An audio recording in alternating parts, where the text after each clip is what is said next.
The Assault Expert challenges are 6 fairly straightforward challenges, but there are things we can do to make them easier and accomplish them faster. This is the loadout we're going to be using for the majority of the challenges, as after about 130 hours, this has become my favorite gun all around. Challenge 1 is to earn 10,000 score, which will happen passively while we get our kills using the Adrenaline Injector. For this, we're going to go to the Custom Search, King of the Hill, and Saints Quarter.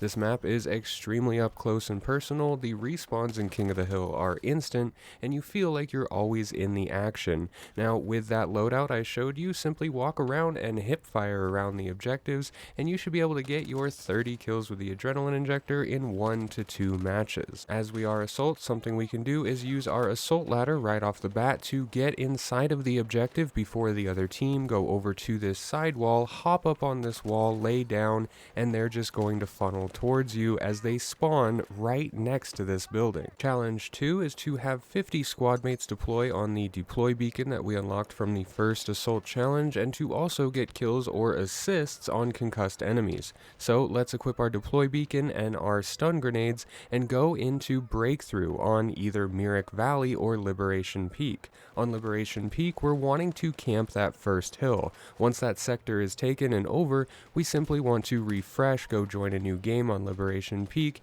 and just farm this hill. Make sure you find a support player, lay down next to their backpack, as you're going to be refilling your secondary grenades extremely fast. It should be noted that they don't have to have a supply bag on the ground. If you see a support player, you can simply run up behind them and use your action button to grab supplies directly from their back. But it seems if you place it just a few meters outside of the newest sector, you're good to go. People don't want to spawn directly on the sector, and sometimes they want to spawn directly on you. So if you place the deploy beacon right outside of that capture zone, and then you yourself run further back, because remember, it has to be your squad, so if you are closer to the capture zone than your deploy beacon, well, they're not going to use your deploy beacon, they're just going to spawn on you. So you have to always keep in mind your deploy beacon needs to be a more appetizing spawn point than your actual self. It should also be noted that if you respawn on your deploy beacon will be destroyed. So make sure if you do spawn on it, you're just instantly laying down another deploy beacon. And if your deploy beacon gets destroyed, that also can be resupplied by the support class. Challenge 3 has us staying in, once again, Liberation Peak or Myrick Valley, as we must do 2,000 damage with grenades.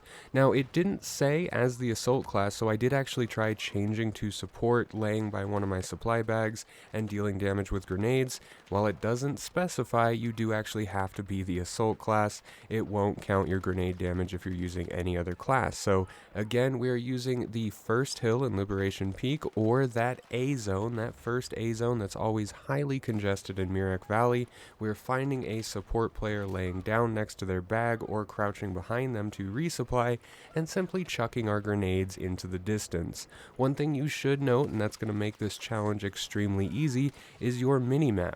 Pay attention to your minimap, as you will have this little cone of light that comes out from your dot on the minimap, and it's going to illuminate that map there and show you kind of your range or where you're aiming.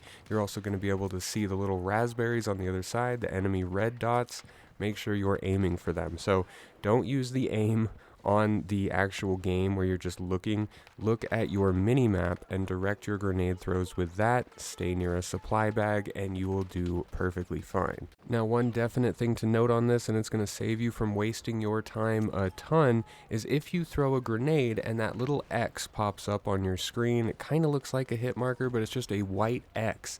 That means that they have an active denial system or a grenade denial system on their side. So stop chucking grenades there, because they're just fizzling out with that denial system before they even explode. So redirect a few meters to the right or a few meters to the left and try throwing again. The fourth challenge has us get 50 kills while contesting objectives as Assault, and to straight out earn 40,000 score. The easiest way to do this is using the loadout we did originally and going back to King of the Hill on Saints Quarter. We're simply going to Assault Ladder to the top of every single objective, camp out, and shoot down on them. Honestly, this is 2 or 3 matches and you're good to go. Saints Quarter runs extremely fast, it's extremely close, and there's constantly enemies around you. Always watch your minimap because there are many chances to just take a different alley, come up behind them, and there you go, you have a full squad wipe on the other side.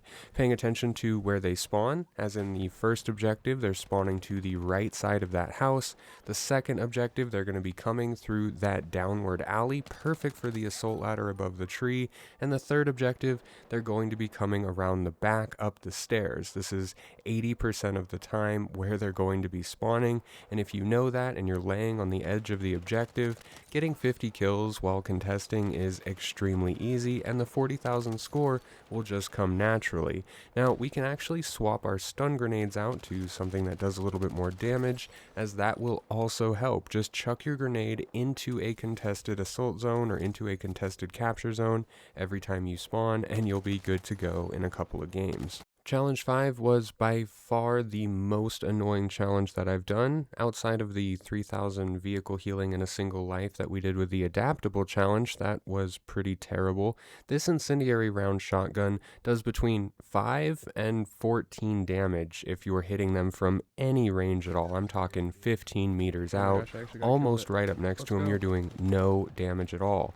One of the things that I found best was to do King of the Hill and go around just shooting the ground under them. This will light the ground on fire and all of them can run through it. It seems that if you actually hit someone directly in the chest with this shotgun, say you're hip firing, it takes 4 or 5 shots to actually get them down to do that 100 damage, and you only spawn with 10 shells. I mean, this shotgun is absolutely pointless. If you stand near a supply bag, yes, you will get ammo back faster, and yes, your capacity can go over 10 rounds, but this is going to take more time than anything else we've done in the Assault Expert Challenge, because we're just running around shooting the ground below people's feet, and if by chance we come around the corner and we are barrel stuffing them, yeah, then we're actually shooting for people. One thing I noticed is that the spread when you're hip firing is terrible, so every chance you get to actually ADS, to actually get your iron sights up, make sure you're using it, because you're going to be doing exponentially more of this crappy damage, right? It's still not great, but every chance you get, make sure you're ADS with this shotgun, because you will do a lot more damage. And any chance you get, just make sure you're shooting the ground underneath these groups, as that burn damage inside of a group is going to be where the bulk of your incendiary damage comes from. Again, I don't know what they're doing with this thing. It needs to be buffed. I never thought I'd say that about a shotgun in a game. This was the first time I had ever picked up a shotgun in this game, but trust me, I know what that starter shotgun can do. I get hit by it all the time. So EA, what are you doing with this thing? You can't make the pump shotgun overpowered, but make this thing like a literal airsoft gun. The 6th and final challenge for Assault Expert is going to have us get 100 kills or assists with the grenade launcher, thank God for those assists, and to get 30 close quarter kills in a single round, which is any kill within 15 meters of an enemy. Now, I knocked off the close quarter kills the first round, just went back to King of the Hill, Saints Quarter, use that SGX loadout, and you're good to go. Honestly, if you're just running around hip firing into people, you should get 30 kills, and practically everything in this map is within 15 meters fairly easily. Now, it is close quarter kills, not just close quarter assault rifle kills, so you can use your grenades and other things as such. You can also use your grenade launcher. Running on top of a group of people or standing on that fence and shooting down, you can get a few multi-kills, and they are right up next to you. So, Saints Quarter, King of the Hill, that loadout, you're good to go on that. The harder part of this challenge is the kills or assists with the grenade launcher. Now, the thermal grenade launcher is terrible. The high explosive is not great, but it is better. So we're going to go back to Myrick Valley or Liberation Peak on Breakthrough. We're going to be camping that first hill on Liberation Peak or the A zone on Myrick Valley. Now, Myrick Valley is a little bit better. It has a slight edge on this because the second capture point, where they're all in that building, is also pretty good for the grenade launcher. You can lay on that hill and just shoot up into it.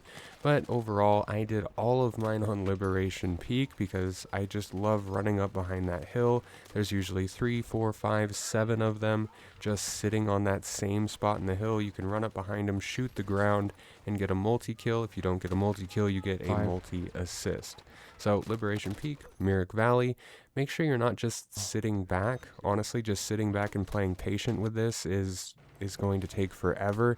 Just get comfortable with running up, jumping over into the out of combat zone, shooting, and just martyring yourself. Do that over and over again, and in about 4 or 5 matches, you should have enough assists to be done with your Assault Expert Challenge. Now we're doing videos on all of these challenges. We have the Heatwave Camo Challenge here, and we also have the Recon Challenge here to unlock Dead Sight. Right now we're working on the Aerial Combat Expert to unlock the Snow-Covered Ghillie Suit, so make sure to like this video and subscribe for the next one.